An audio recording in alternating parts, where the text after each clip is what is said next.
How to change the default render location in DaVinci Resolve.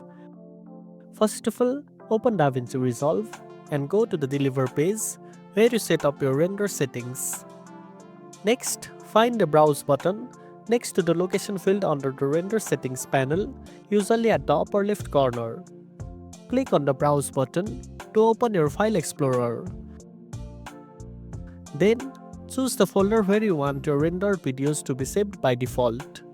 After selecting the desired folder, click Save to confirm the new render location.